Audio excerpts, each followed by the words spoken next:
Hey, what's up, y'all? We back with another one. Let's check this clip out. Ain't nobody else trying to get their kids in the league to make it no legacy thing. This is supposed to be the best of the best. You don't disrespect the game. I thought LeBron mind the game. If you mind the game, then you respect the game. And you don't do shit like this. And like I said, there's the reason why he dropped way off my GOAT list. Because if you mind the game, the one thing you do is you respect the game.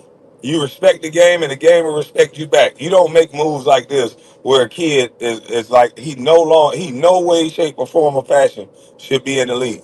Let's talk about it, man. Let's talk about it. Everybody mad about it, so let's talk about it. Now I've been hearing a lot of narratives being put out there. Oh, they hating on the black man. Oh, they hate on nepotism. Oh, they don't like black men no more. These are just haters. That Kwame's done turned into Stephen A. He's a coon. Who did y'all say Stephen A. turned into when he was talking about me? Where was y'all comfort for Big Ben Simmons, who's black? Huh? Why is it that when it's Bronny James, when it's Homelander Jr., and nobody said he was a bona fide scrub, nobody said he's a bust, nobody said any of these things, all we said was he didn't earn it. All true things. The third best player on his high school teams become a McDonald's All-American, unheard of. A player who don't even average double-digit points get drafted, unheard of. A guy get on a team with a second-round pick, get 4 years guaranteed, and he load manages, unheard of. This kid is Homelander Jr. and LeBron is Homelander. You guys can't even say nothing negative about him. You can't even say the truth. LeBron has made several questionable decisions that the fans scared to give him credit for. Who Westbrook to the Lakers? Who traded Ingram? Who traded Wiggins? I don't understand. This don't got nothing to do. I heard somebody on Ticket TV panel talking about, man, this is about a black and a white thing. Y'all make everything about a black and a white thing.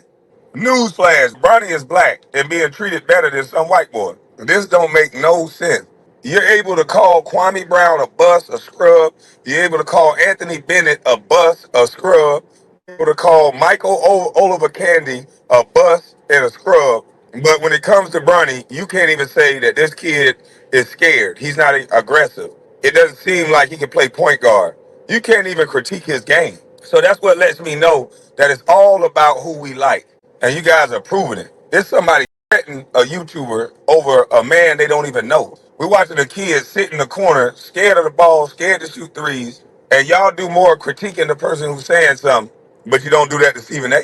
You don't do that to Skip Bayless. You tune in. Yeah, he sat in the corner all game. How in the hell this guy is supposed to be a good defender? Y'all comparing him to Drew Holiday when he's not as big and strong as Drew Holiday. Drew Holiday is stronger than he looked. Drew Holiday is about 6'4". This is not no little man. Drew Holiday is the size of your UFC champion, 6'4", strong as an ox. He don't have this young boy weight on him. This boy is a teenager still. He haven't grown into his grown man weight yet. But we're going to compare an unproven rookie to a two-time NBA champion before he does anything? Really? We're going to compare him to Drew Holiday, somebody who's a two-time NBA champion. This don't make no sense. And we got all these guys can't even articulate themselves. Man, you just hate nepotism. No, actually, bro, I did this for a living. And I've watched men who had to go through the second round struggle, and I can't respect it because of that fact. I can't respect the fact that this kid don't have no pressures of being waived. He don't have no pressures of having to find a place to stay. None of this stuff. And all he has to do is go out there and play, and they still are making excuses for him.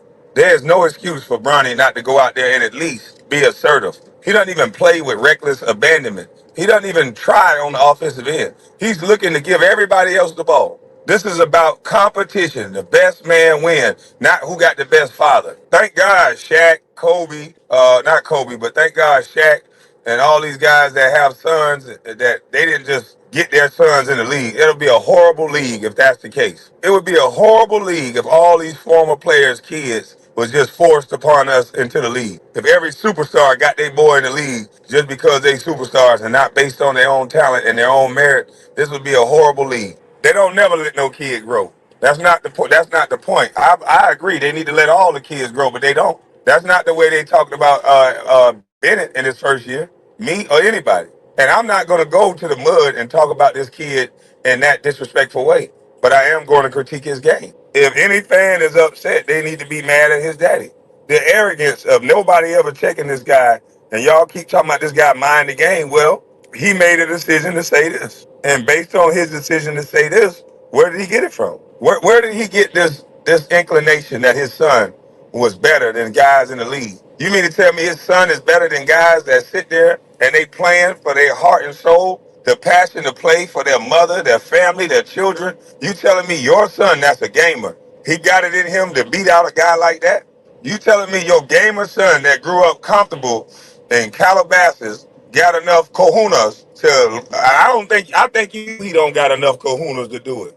I think you know. That's why they giving him so much. They know that boy been too pampered to whip that kid that's playing for something bigger than himself. Why you think he's not made to compete? Yeah, Homelander Jr. don't gotta compete. Patrick Beverly, nobody got Patrick Beverly on their team for his offense. Any GM in the NBA will tell you, we got Patrick Beverly on this team because he's a nuisance on defense. He's a good guy in the locker room, and he attacks everybody. And that's what you need on your team. When you're building a team, you need a guy that has that type of tenacity.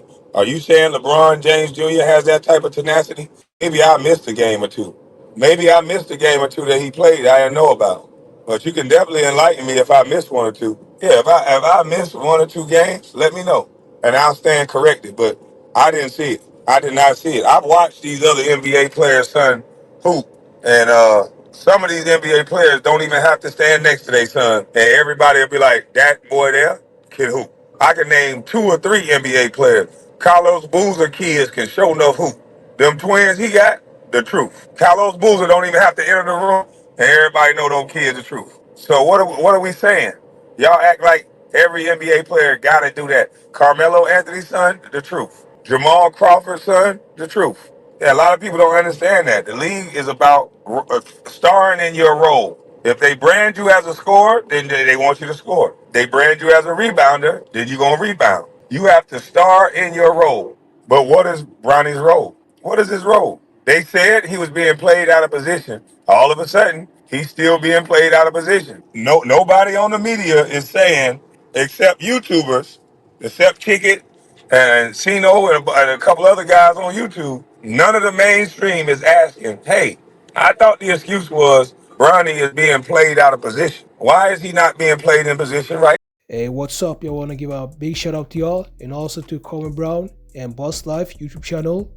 And Kwame Brown once again decided to speak on Bronny James. Bronny James was drafted by the Lakers on the 55th place, and he had his first game with the Lakers.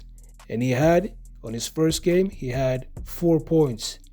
And people are saying that, how can you only have 4 points? You're supposed to be this big star. You've been mentored by one of the greatest basketball players of all time, who is LeBron James. I don't know how that is possible. And Kwame is also saying that the reason why he also thinks that Bronny is not doing well with Lakers is that he's scared on the court. He always passes the ball instead of taking a shot himself. And I think that is partly true, but I think the biggest reason why he only had 4 points his first game is because he's not good enough. And that is something that a lot of people don't want to say because they're scared of, offending LeBron James, but that is just the truth. And I think that this will be a lifelong struggle when it comes to Bronny trying to live up to his father's name. I think that after his career, he's going to be speaking about this, about how hard it was to actually live up to the legacy of LeBron James, and that has to be hard. But at the same time, this is what I'm thinking. At the same time, LeBron James even said a couple of years ago that he's going to give the keys to his sons. And this is all we get to see when it comes to his son. After having your son as a mentor and after having your father as a mentor and all that. So I'm a bit disappointed, to be honest. So I want to know what y'all think about this, and make sure to subscribe, and I'll see you in the next video.